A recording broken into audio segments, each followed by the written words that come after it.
The discovery. The vast emptiness of space stretched before first observer Talax as he monitored the sensor array aboard the Vexeri patrol vessel Eternal Vigilance. His 4 eyes blinked in sequence, a sign of boredom among his kind. The Vexeri Celestial Dominion had maintained peace across 12 star systems for over 3 centuries. Patrol duty was considered essential but rarely eventful. First observer, anomalous energy signature detected in Sector 7, announced Second Technician Mira, her voice tinged with confusion. Configuration unknown. Talax's dorsal spines stiffened. Unknown. Impossible. Display readings. The holographic interface hummed to life, showing energy patterns that defied Vexeri classification algorithms. The signature pulsed with rhythmic precision. Artificial, certainly, but unlike anything in their extensive database. Recalibrate and scan again, Talax ordered, his outer eyelids narrowing. Could be sensor degradation. Recalibration complete, Mira replied moments later. Signature confirmed. And, it's moving, sir, accelerating toward the Keldari mining colony. Commander Vox entered the command center, his imposing height forcing him to duck beneath the archway. As the vessel's highest authority and a decorated veteran of the Spiral Nebula conflicts, his presence immediately sharpened the crew's focus. Report, he demanded, settling into the command chair that accommodated his thick, armored exoskeleton. Unknown vessel, sir, Talax explained. No match in our archives. Moving at high velocity without conventional propulsion signatures. No quantum wake, no fusion exhaust. Vox's mandibles clicked thoughtfully. Defensive posture. Raise shields. Prepare first contact protocols and dominance displays. The Eternal Vigilance transformed. External illumination highlighted its weapons systems, while the hull's chromatophores shifted to display the Dominion's conquest patterns, a biological feature the Vexeri had weaponized to communicate their military prowess to potential adversaries.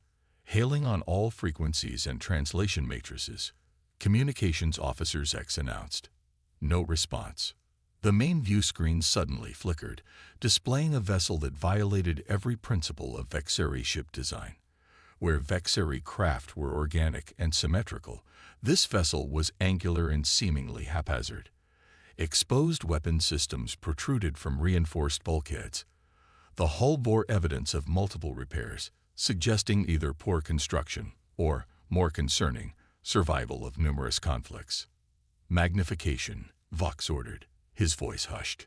The image zoomed in on what appeared to be identification markings. UNSCTERMO A. Energy spike. Mira shouted. There. Before she could finish, the Eternal Vigilance shuddered as invisible forces gripped the ship. The propulsion systems whined in protest before shutting down completely. Gravitational tether of some kind, Talax reported, frantically analyzing the readings. Our engines can't break free without risking structural collapse. Vox rose from his command chair, his exoskeleton plates clicking against each other. All personnel to battle stations. Weapons. Sir, Zex interrupted. They're hailing us. The view screen changed to reveal a creature that sent instinctive shivers through every Vexari present. The being possessed only 2 eyes, set in a flat face with exposed, fragile skin.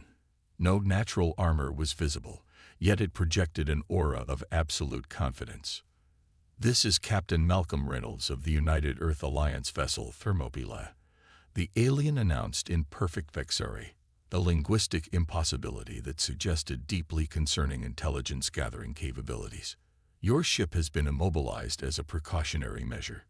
Your weapon systems pose no threat to us, so I recommend against testing them. Vox stepped forward.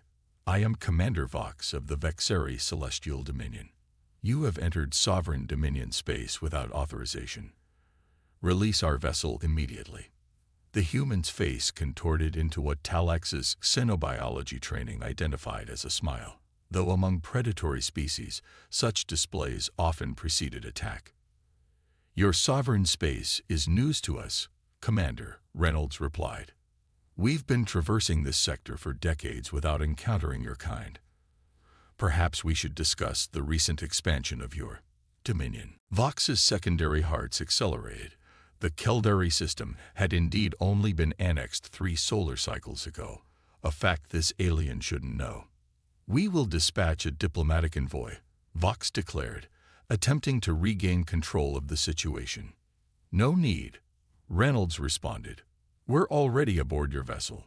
The command center doors hissed open, revealing 3 humans in dark uniforms, accompanied by 2 Vexeri security officers who appeared disoriented. The humans carried no visible weapons, yet the security team's incapacitation spoke volumes. Your security personnel will recover shortly, said a female human at the lead of the boarding party. I'm Commander Sophia Chen, First Contact Specialist. We've temporarily disrupted their neural functions, non-invasively, of course. This is an act of war, Vox growled, his body instinctively shifting to combat stance. Chen remained unmoved. If we wanted war, Commander, you wouldn't be having this conversation. We're merely establishing parameters for our discussion. From another doorway, more humans entered, one carrying what appeared to be a simple metal case. We've analyzed your ship's atmospheric composition, gravitational preferences, and biochemistry, Chen continued. We've brought refreshments compatible with your physiology as a gesture of goodwill. The absurdity of the situation, invaders offering refreshments, momentarily stunned the Vexeri command crew. Your vessel's capabilities, Talax found himself asking, scientific curiosity overriding protocol. How do you move without quantum displacement or fusion propulsion? A human male stepped forward. Dr. Elias Wright, Chief Science Officer. We employ something we call gravity folding. That's a simplification. Your species seems to have followed the common technological path of quantum physics. We took a different route. Different route, Vox repeated, mandibles clicking in agitation. You infiltrated our vessel without detection, neutralized our security, and claim to have been in this sector for decades without our knowledge. What exactly are you? Captain Reynolds reappeared on the view screen. We're humans, Commander. We evolved on a planet that would qualify as a death world by most galactic standards. High gravity, extreme climatic variation, aggressive fauna, tectonic instability. We're adaptable by necessity. Why reveal yourselves now? Vox demanded. Your recent expansion concerns us, Reynolds answered bluntly. Particularly your integration of the Keldari. Their distress signals reached one of our listening posts. Telax's exoskeleton chilled. The Dominion Council had assured all commanders that the Keldari submission had been peaceful and welcomed. Perhaps, Chen suggested, her voice diplomatically neutral, your leadership hasn't been entirely forthcoming about certain aspects of Dominion expansion. Fleet signal incoming, Mira suddenly announced. Dominion Battle Group responding to our automated distress call. 8 vessels, arrival estimated in 20 minutes. Reynolds nodded on screen. And that's our cue to escalate this conversation. Commander Vox, I invite you and 2 officers to visit the Thermopylae. Consider it a gesture of transparency, and a chance to understand exactly what your battle group will be facing if diplomacy fails. The gravitational tether released, returning control to the Vexeri vessel, a clear demonstration that the humans could have done so at any time. Choose wisely, Commander, Chen added. This will be the most important decision of your career, and possibly the most consequential first contact in your species' history. Vox's gaze moved from the humans before him to the image of their ship on the view screen. The vessel that had appeared crude and haphazard now seemed more ominous, its irregular design suddenly suggesting not poor engineering, but alien logic optimized for combat. First Observer Talax, you will accompany me, Vox decided, and Chief Medical Officer Salin. The rest of you, maintain alert status and prepare to receive the battle group. As they prepared to board the shuttle, Talax accessed the ship's database, searching for any reference to these humans or Earth. The system returned only one obscure entry, an unconfirmed transmission from a now extinct species that had described encounters with bipedal predators who walk endlessly and never tire. The description sent a primal shiver through his spine plates. A revelation. The human shuttle docked with the Thermopylae through what appeared to be a temporary airlock, specifically configured for Vexeri physiology. Commander Vox led his small delegation into the alien vessel, his exoskeleton plates tight against his body, a defensive posture instinctively adopted in threatening situations. "Welcome aboard," Captain Reynolds greeted them personally, standing in a receiving area that seemed deliberately designed to put visitors at ease. The space featured comfortable illumination calibrated to Vexeri visual preferences and atmospheric composition matching their homeworld. "You've studied us extensively," observed Medical Officer Salin, her specialized sensory appendages sampling the environment.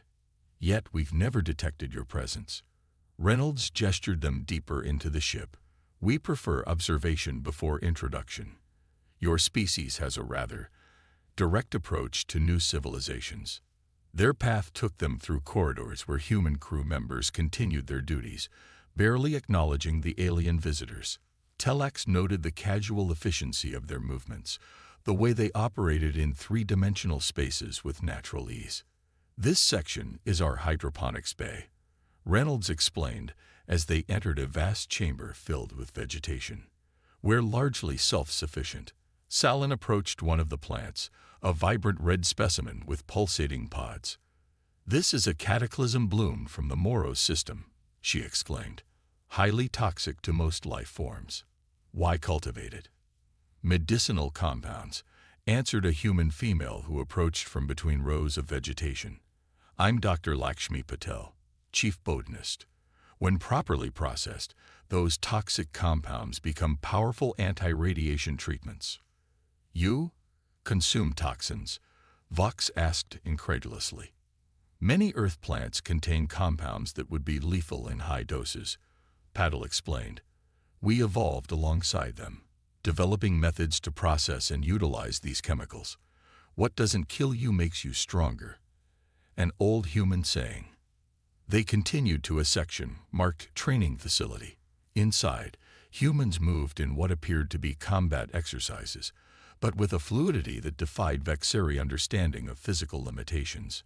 Some combatants ran across walls or performed aerial maneuvers that should have been impossible without technological assistance. "Variable gravity training," Commander Chen explained, joining the tour. "We can manipulate local gravitational fields to prepare our personnel for combat in any environment." A human trainee was thrown across the room, colliding with a wall with bone-crushing force. Tilax winced, expecting to see severe injury or death. Instead, the human merely shook herself, wiped blood from her face, and rejoined the exercise. "Your damage tolerance," Salin noted professionally. "It's remarkable."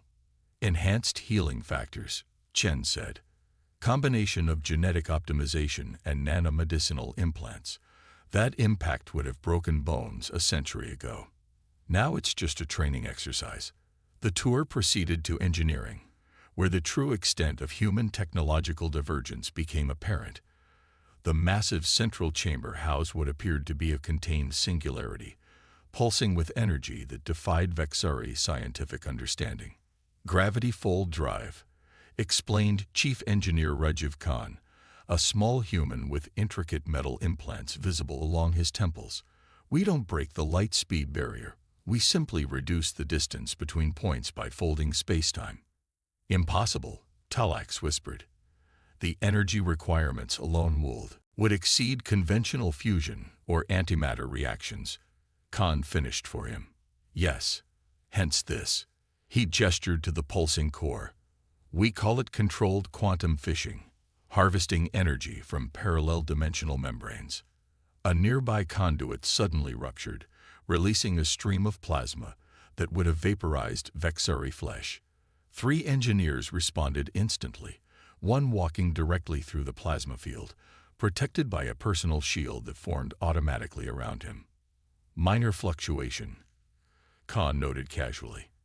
"Happens occasionally when discussing the drive with newcomers, almost like it's showing off." You speak as if your technology is sentient, Vox observed. Semi-sentient interface systems, Reynolds clarified. Our technology adapts to user intentions and environmental conditions. Side effect of our neural link design philosophy.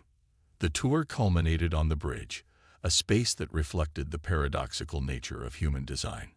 Ancient-looking wooden panels adorned walls housing advanced holographic interfaces. Crew members operated stations through direct neural connections, their fingers sometimes moving in empty air as they manipulated invisible control systems. Tactile interfaces for tradition, Reynolds explained, noting Vox's confusion. We find maintaining physical connection helps ground our humanity as our technology advances. Commander, interrupted a human officer, Vexeri battle group has dropped out of FTL. 8 capital ships. Formation suggests offensive positioning. The main view screen displayed the Dominion vessels arranging themselves into the sphere of subjugation, a formation explicitly designed for overwhelming hostile forces before diplomacy. Your reinforcements are being rather direct in their intentions, Reynolds observed dryly. Vox straightened. The Dominion protects its interests. You've demonstrated capabilities that represent a significant threat. Have we threatened you, Commander? Reynolds asked. Or merely challenged your assumptions? Before Vox could respond, the view screen shifted to show Admiral Krex, Supreme Commander of the Vexeri Expeditionary Forces. His massive form dominated the screen, ceremonial battle scars prominently displayed across his primary exoskeleton. Commander Vox, Krex began without preamble. You have been compromised. These creatures have clearly manipulated you into boarding their vessel. Stand down and prepare for extraction. We will neutralize this threat. Reynolds stepped forward. Admiral Krex, I presume. Captain Malcolm Reynolds of the Thermopylae. Your commander is here as our invited guest under diplomatic protection. Silence, creature. Krex snapped. Your single vessel is outmatched. Surrender now, and the Dominion may show mercy. Reynolds sighed and nodded to his tactical officer. Limited demonstration, please. What happened next would forever change the Vexeri understanding of warfare. 4 small objects, barely visible on sensors, deployed from the Thermopylae. Within seconds, the gravity drives of 3 Vexeri battlecruisers simply ceased functioning. 2 more vessels reported complete weapons system failure. The flagship's shields collapsed without apparent cause. Those are merely boarding drones, Reynolds explained calmly. They've temporarily disabled your critical systems without causing structural damage or casualties. A courtesy. The bridge fell silent as Admiral Krex's mandibles worked wordlessly. You have 8 vessels, Admiral, Reynolds continued. The Earth Alliance has 17 fleets. This is a scouting vessel. If you force this situation to conflict, you will lose not just this battle, but potentially your entire civilization. Telax moved closer to Vox, his voice low. Commander, the database entry I found. It described a species that hunts by persistence. These humans, they don't fight like conquerors. They fight like apex predators. Vox considered this insight, then stepped forward. Admiral Krex, I recommend immediate diplomatic engagement. These humans have technologies and capabilities that represent either an existential threat or an unprecedented opportunity for the Dominion. You exceed your authority, Commander, Krex growled. With respect, Admiral, Vox replied firmly. I am currently standing in a vessel that has neutralized half your battle group without firing a conventional weapon. My authority comes from being the only Vexeri who has seen what we're truly facing. Reynolds turned to Vox with newfound respect. Your commander demonstrates wisdom. Admiral, we didn't come looking for conflict with the Vexeri Dominion. We came because of the Keldari distress signals. The Keldari integration is none of your concern, Krex insisted, though with noticeably less conviction. Actually, replied Reynolds, we have a policy regarding the forced integration of sapient species. We call it the Protectorate Directive. It states that any civilization has the right to self-determination. He paused, allowing the implication to sink in before continuing. However, we're not here to dictate terms or interfere in Dominion affairs beyond this immediate concern. We propose a mutual non-aggression pact, cultural exchange protocols, and established borders, a reasonable first step toward coexistence. The Admiral's expression remained unreadable, but Telex noted the subtle shift in his posture, from dominance display to assessment mode. "And if we refuse?" Krex asked. "Then we continue this discussion with the next level of your government," Reynolds answered simply, while demonstrating why that would be unnecessary and unfortunate. Hours later, as preliminary agreements were drafted between human and Vexari representatives, Talax found himself in the Thermopila's observation lounge with Dr. Wright. Through the transparent aluminum viewport, they watched the Vexari fleet holding position at a respectful distance. "Your admiral made the wise choice," Wright commented, offering Talax a container of liquid. "This is synthesized to match your biochemistry, similar to your ceremonial reflection draft." Talax accepted cautiously. "How do you know of our reflection drafts?" "As I said, we observe before introducing ourselves." Wright smiled. "We've been studying your transmissions, culture, language, and biology for decades. Yet we never detected you. That was by design. Humanity learned the hard way to be cautious. Our history is filled with first contact scenarios that went poorly." Telex considered this. "You mentioned you evolved on a death world. Is that why humans seem so prepared for conflict?" Wright gazed out at the stars. "Earth shaped us to survive against overwhelming odds. Predators, diseases, natural disasters, even our own nature. Those who survived passed on their resilience. And now you bring that resilience to the stars." "We bring more than that, First Observer. We bring curiosity, compassion, and a desire to understand. The weapons and shields are just precautions." Telex studied the human scientist. "Your Captain Reynolds said you've been in this sector for decades. How many other species have you contacted, or are still observing?"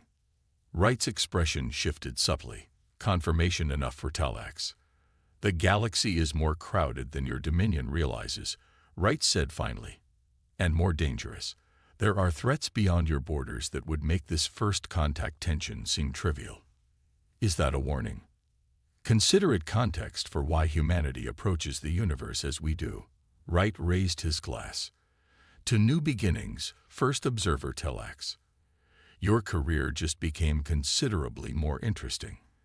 As they stood together watching the stars, Telex contemplated the profound shift in the Vexari worldview that had occurred in a single day. The Dominion had always seen itself as the apex civilization, destined to bring order to the chaos of space. Now they had encountered humans, a species that had evolved in conditions the Vexari would consider uninhabitable, developed along technological paths the Vexari had never considered, and moved through Dominion space undetected for years. The universe had suddenly